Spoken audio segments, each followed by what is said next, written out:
This is a clinic which is basically meant for therapy, and psychological testing is also done. It's run by a group of psychologists. We work together with a number of psychiatrists in Calcutta, and also other professionals like neurologists and pediatricians.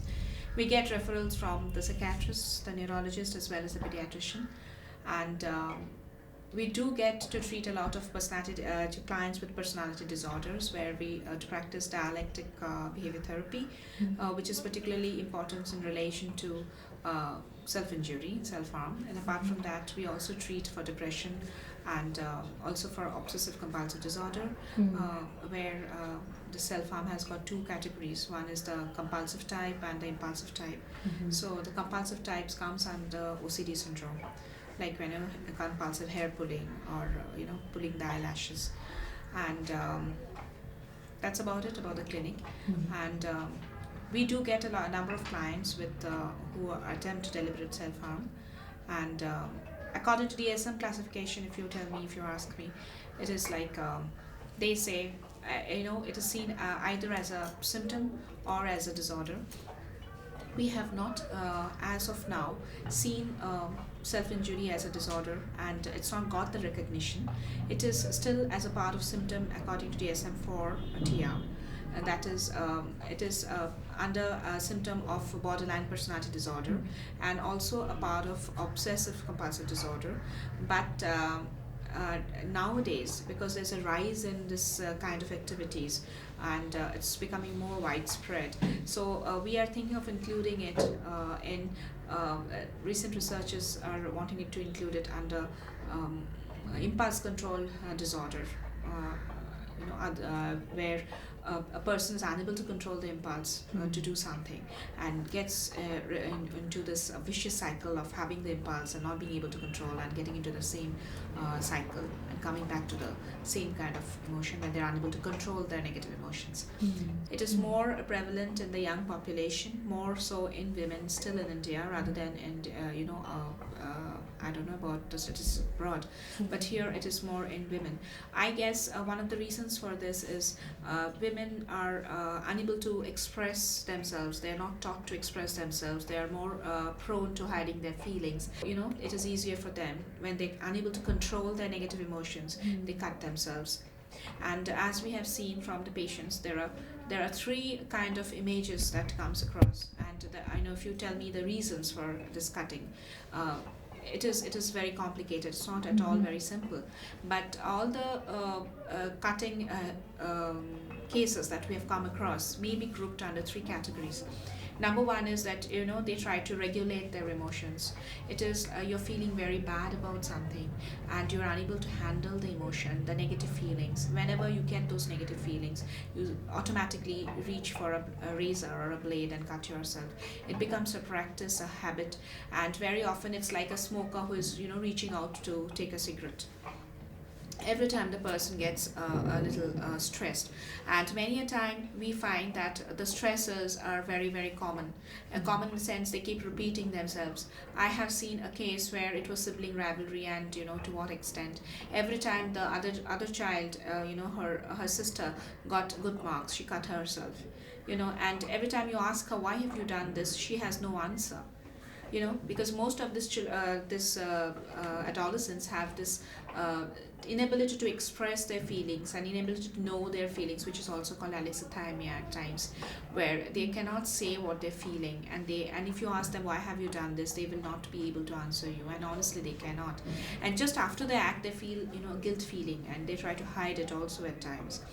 Now that's one. Second is where there is lack of communication. We have found married cases here, married women, after they did not have this, which is quite a drift from the typical picture of say 10 to 13, the first onset. I've seen onsets after marriage also, where the person, the newly wedded bride here in India, is not supposed to express herself. You're only to be seen and not heard, kind of thing. So they cut themselves, and when they're unable to handle pressure from their in-laws, and when they have nobody to talk to, maybe they have drifted from one city to another city in India, which is they cannot relate to anybody. We often find they cut themselves. It is now in a way trying to communicate their helplessness, probably a little attention seeking also, you may say, where the husband ultimately finds out the pain of cutting herself. And the third one is more into compulsive spectrum, which is of course a little milder variety, where we find that these people are doing it, it's to stop something. Like, if I don't cut myself, something wrong is going to happen to somebody very close to me. So that is a spectrum. We find that they also go cutting themselves repeatedly whenever the stress comes, and maybe you're thinking about something and you think that the person's going to die, and if you don't cut yourself, so you just cut yourself. So it's a kind of magical thinking which is very much prevalent in obsessive compulsive disorder. So these are the three main causes, and all the other cuttings that you find might be grouped into all those three. And let's talk a little bit more about that. So of course, in the West, the DSM category sort of came up with, in the West, it puts it in this borderline personality disorder category. But expand a little bit on how the acceptance maybe of cutting here, that often in school-age children, it can even be copycat behavior, that it may not be necessarily indicative, and please correct me if I'm wrong because I'm not an expert, but that it may not be necessarily indicative of borderline personality disorder, but because of maybe the society and sort of the, at times it is difficult to express yourself in a joint family, in various things. So maybe... Yeah, that's very true. And there have been, if you visit our schools and if you talk to the principals, etc., you will find that such cutting behavior also takes place in schools, school setups, and under the same stressful condition. And if you examine this, if you interview these children, you will often find there have been recent changes in their lives, or they are unable to cope with studies, or there's a lot of pressure from tuition, from friends, unable to have an adjustment, proper adjustment in school. Now, the basically what happens is, it may not be borderline all the time, because there was a time when we felt that, oh, you've cut yourself, you must be having a personality disorder. But these days we do not think like that, because in that case, whole clinic would be full of borderline personality cases, with a amount of the number of people who are increasingly having this kind of problem. Now, sometimes it is also found that people who are having a little bit of depression also takes into this cutting self at times. People who are having a little obsessive trend, although not an OCD, diagnostics wise, sometimes you cannot do diagnosis there, but still they would be. And very correctly, as you have pointed out, that they have copying behavior, imitation in school situation, where we have found that just because one boy had cut himself when he got the low marks, it is as if that's the right kind of thing to do, and you also start cutting self. And many times school children come and tell that, so such and such did such a thing. They're amazed at first, and then they would be following very soon. So it has to be stopped immediately. The child needs to be taken out, so parents needs to be spoken to. And basically you see this cutting kind of behavior comes up because you're unable to handle and your stress. You do not know the positive ways of coping with your stress, and that is a faulty learning situation, we believe. So what we could do is we could take him for therapy, where he is made to learn techniques of coping with his negative emotions and stress in his life, so that he would be giving out maybe more expressive other techniques, where he would pull into other techniques where he can express himself more fruitfully, rather than cutting himself or self-injurious behavior, which is harmful for himself as well as for others of his age, because this is a very impressionable age in school. So maybe if I cut myself, you will not copy me, because you already had formed personality by now. But if we are, say, 7 or 8 year old, or we are 9 or 10 year old, or more so in adolescence, early adolescence, and if you're doing it, I might be tempted to try it out also. So you see that is a time when we imitate others much more than when we're adults. And maybe on that same line of that idea of imitating, so many sort of, not that Western images are bad at all, but just so many different images that youth today are seeing. Is this difficult for them? Is so much, yes, how it doesn't necessarily, there's not a correlation between maybe the traditional, whether it's values or the families they're growing up in, and then what they're, so one example was, they see prom night, but prom is not necessarily even part of the school culture. Right. And how that forms a certain dissonance in young people. Yeah, true. You see, what happens is we are going through transition phase, because if we turn and look, our mothers weren't working, we are working, so less time for the children. We do not know how to cope with that, because had our mothers been working, then probably we would have learned a little more. Now we have to go through this change for economic reasons, but the problem is because we have become the generation where we are taking in the transition. The stress is very high here, and mental health problems are going back, up in leaps and bounds because of this transition. People who are working have their own set of problems. People who are not working, I mean the women, they're having their another sets of problems, and they're always into conflict. Then the other thing comes is the media and the globalization, where the West is, it's almost a global village now.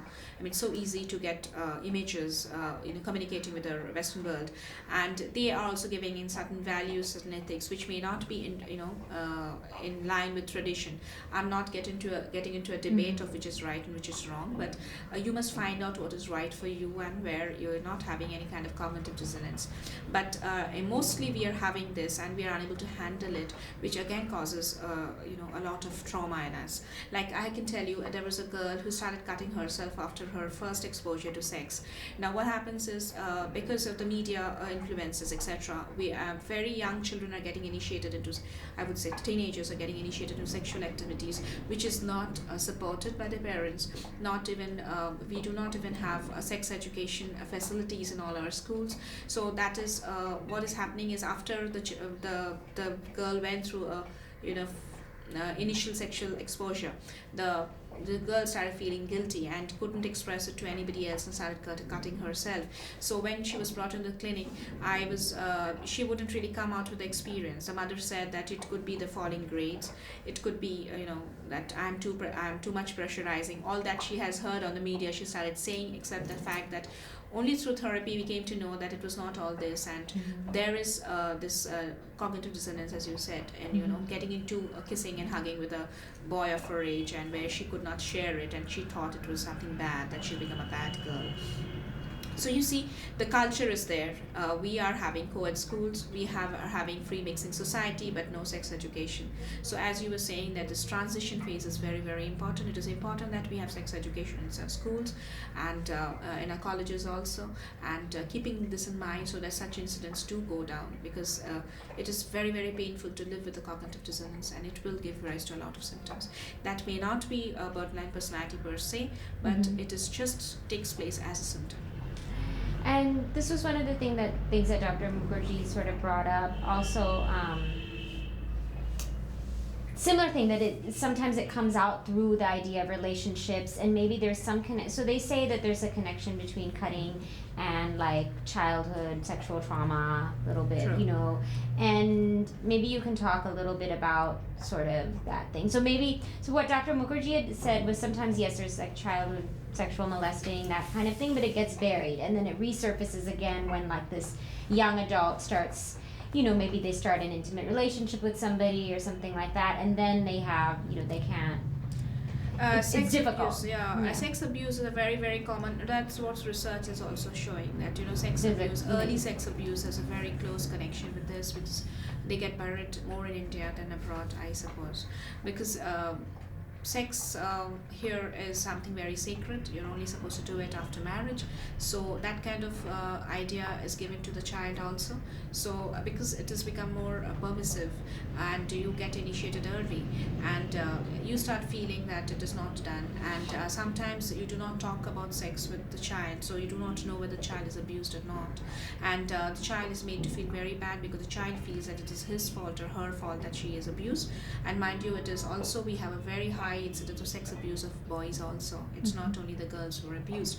Little boys are also abused to a great extent, and they cannot handle this negative feelings. They give into it for a long time before it is a kind of out of control situation. So similar things, when it repeats, they start cutting self just to lower the pain. Sometimes they feel so numb, they want to feel in touch with reality, they cut themselves. Sometimes it is to punish themselves, to cut themselves. Most of the times we find that when they feel very guilty, when they feel rejected, when they feel that they're blamed for something they have not done, they take hold of a razor or a sharp thing and start cutting themselves. Mind you, most of these cuttings are not suicidal. It's non-suicidal self-harm. So, and it becomes very addictive. Like, you do it once, you get a kind of relief, and then again you do it when similar situation arises. A similar face to be hidden. Yeah. So either way, you can have an interview done. Either way, whatever they feel comfortable with, and then if you're able to, let them know that on some level it is sometimes therapeutic. It not only helps them to